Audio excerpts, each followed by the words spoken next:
Macam mana kita nak tukar kata laluan ataupun password akaun MyBSN?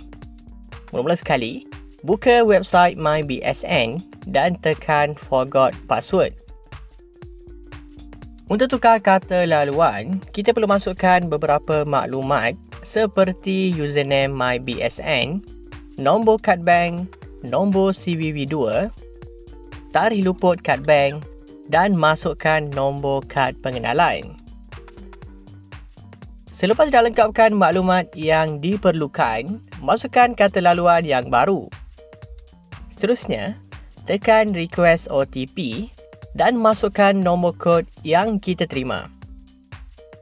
Selepas dah berjaya tukar kata laluan, kita dah boleh terus log masuk dengan menggunakan username dan kata laluan yang baru.